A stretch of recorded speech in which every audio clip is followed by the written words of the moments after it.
माझ्या प्रिय बंधू भगिनींनो नमस्कार. आजचा माझा विषय आहे की वडिलांनी स्वतःच्या कष्टाने एक जमीन खरेदी केली आणि त्या जमिनीची नोंद सातबारा सदरी वडिलांच्या नावे अपाक म्हणून आणि खाली त्यांच्या मोठ्या मुलाचे नाव लागले.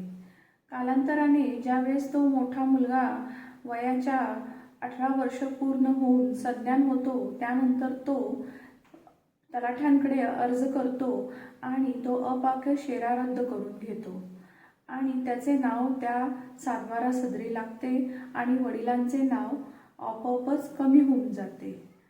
त्यानंतर जेव्हा त्याचा मोठा भाऊ त्याला विचारतो की या जमिनीत माझाही हिस्सा आहे, माझाही अधिकार आहे, त्यावेळेस तो ते नाकारतो आणि ज्यावेळेस वडीलही ती जमीन कसण्यासाठी मागतात त्यावेळेसही तो इथे या जमिनीत कोणाचाही हक्क अधिकार नाही, ही जमीन केवळ माझी आहे, केवळ सातबारा हा माझ्या नावाने असल्यामुळे संपूर्ण मालकी क्षेत्र हे माझे आहे असे म्हणतो.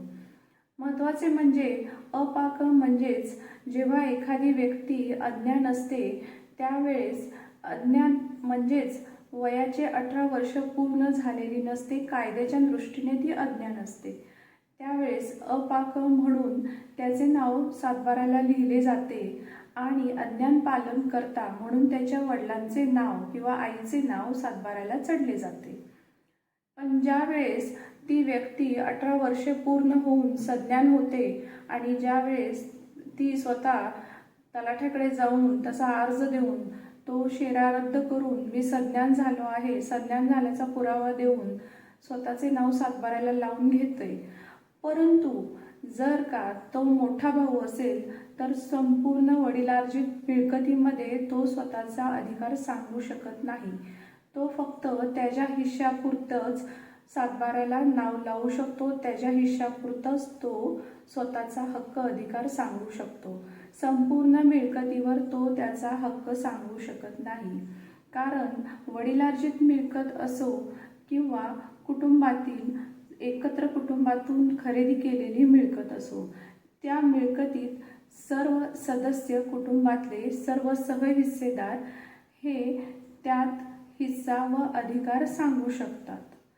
परंतु ज्यावेळेस अशी परिस्थिती निर्माण होते की घरातला एखादा व्यक्ती हा गुपचूपपणे स्वतःच्या नावाने सातबारा आणि फेरफार सदरी फेरफार करून म्हणजेच काहीतरी अफरातफरी करून किंवा खोटी माहिती देऊन स्वतःचे नाव चढवून घेतो आणि बाकीच्यांना ह्याची कल्पना ज्या वेळेस ते सातबारा आणि फेरफार काढतात त्याच वेळेस होते. अशा वेळेस केव्हाही त्याबाबत संबंधित तलाठी व मंडल अधिकारी यांना तक्रार अर्जे देणे उचित ठरते आणि तिथूनही काहीही रिस्पॉन्स मिळाला नाही, काहीही उत्तर मिळाले नाही तर आपण प्रांतांकडे पुनर्विलोकनाचे अपील दाखल करू शकता, ज्यामध्ये त्या फेरफारविषयी तुम्ही पुनर्विचार व्हावा, पुनर्विलोकन व्हावे याबाबत मागणी करू शकता आणि तो फेरफार रद्द करून घेऊ शकता.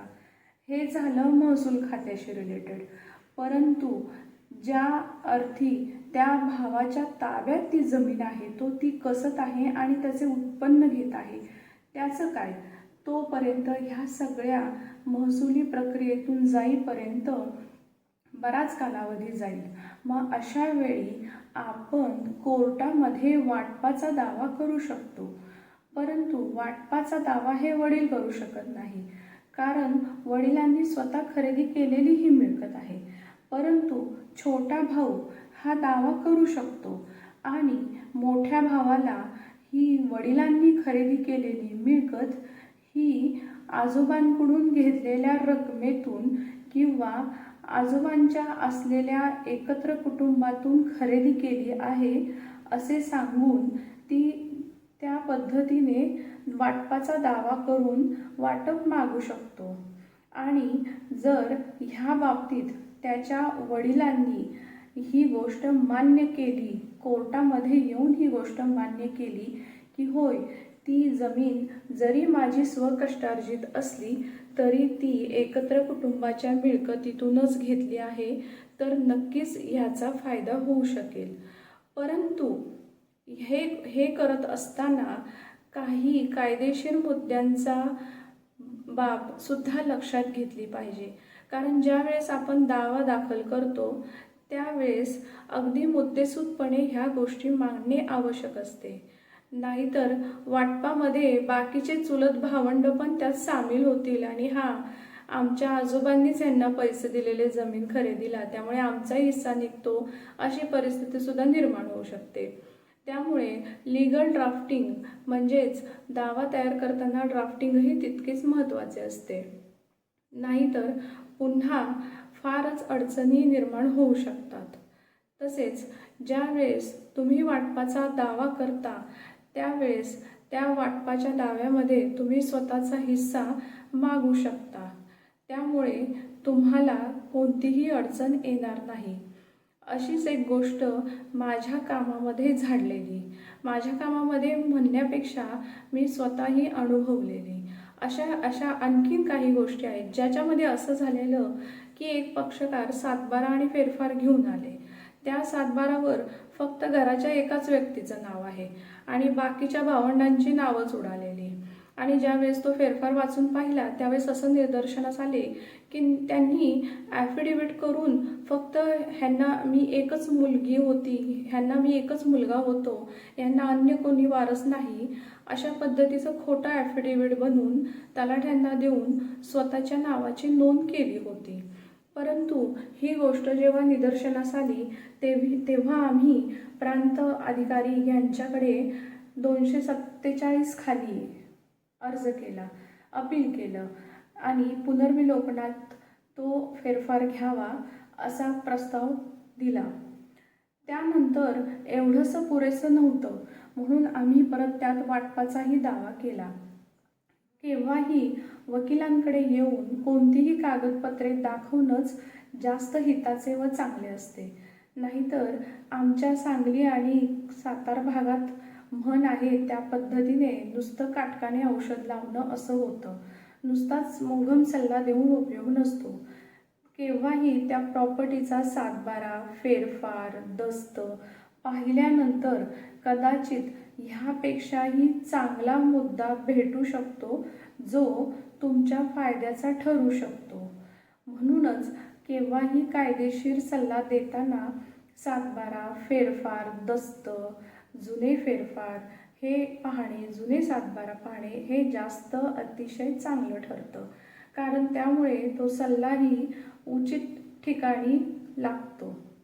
तसेच वाटपाचा दावा केल्याने तुम्हालाही फायदा होईल आणि त्यामुळे तुम्हाला तुमचा अधिकार प्राप्त होईल. परंतु जर का तुम्ही असे म्हणत असाल की माझ्याही नावाने वडिलांनी जमीन खरेदी केली होती, मग तुमचे नाव कसे काय तिथे लागले नाही बरं? मग ह्यासाठी सर्व जुने सातबारा जेव्हा त्या वडिलांनी जमीन खरेदी केली त्या सालापासूनचे सगळे सातबारा व फेरफार हे काढून पाहणे आणि त्याच्या अगोदरचे सातबारा आणि फेरफार काढून पाहणे हे जास्त चांगले. कदाचित असंही होतं काही वेळेला नजर चुकीने तलाठी अण्णासाहेब यांच्याकडनं राहून जातो नोंद घालायची आणि कदाचित असंही होतं की अपुऱ्या माहिती दिल्यामुळे त्यांच्याकडनं ती नोंद घातली जाते. कारण बऱ्याच वेळेला असं घडलेलं असतं की कुटुंबातला एकच सदस्य गावाकडे असतो आणि कुटुंबातले बाकी सदस्य हे नोकरी कामाधंद्यानिमित्ताने बाहेर पडलेले असतात. किंवा असंही होतं की एक मोठा भाऊ असतो आणि लहान भाऊ लहान असल्यामुळे त्यांच्यामध्ये खूप वर्षाचा अंतर असतो. त्यामुळे त्यांच्याही लक्षात येत नाही की लहान भावाच्या की मोठा भाऊ करतो काय. कालांतराने जेव्हा तो सज्ञान होतो त्याला कायदेशीर नॉलेज यायला लागतं, त्याला कायदेशीर माहिती मिळायला लागते, त्यावेळेस तो जाऊन बघतो तेव्हा त्याच्या लक्षात येतो. पण कुटुंबात अशा वेळे प्रत्येक वेळेला अशी घटना घडते की ज्या वेळेस कुटुंबामध्ये अधिकार आणि हक्काची भाषा केली जाते त्याच वेळेस भांडण तट्टे उद्भवतात. त्यामुळेच केव्हाही चतुर्सीमापूर्वक वाटप करून घेणे अतिशय चांगले असते. मागच्या व्हिडिओमध्ये मी म्हटले त्याप्रमाणे केवळ मोघम वाटपही उपयोगीचं नसतं. चतुर्सीमापूर्वक जर वाटप झालं तर ते वाटप म्हणजे तुमची प्रॉपर्टीची आयडेंटिफिकेशन, म्हणजेच तुमची प्रॉपर्टी कोणत्या जागेवर आहे, कोणत्या ठिकाणावर आहे, हेच त्या चतुर्सीमा व्यवस्थित दर्शवून सांगितल्या जातात. कारण जेव्हा तुम्ही कोर्टात दावा दाखल करता, जर का तुम्ही दाव्यामध्ये चतुर्सीमा घातल्या नसतील तर नक्की त्या संपूर्ण गटात तुमची प्रॉपर्टी नक्की कोणती हे कसं ओळखणार. मग ते प्रॉपर्टीचं प्रॉपर आयडेंटिफिकेशन म्हणजेच त्या चतुर्सीमा असतात. त्यामुळेच जेव्हाही वाटपाचा दावा कराल त्यावेळेसही चतुर्सीमा घालून व्यवस्थित वाटप करून घेणे जास्त हिताचे ठरते. त्यामुळे तुमचा वेळ आणि पैसा दोन्हीही वाचतो.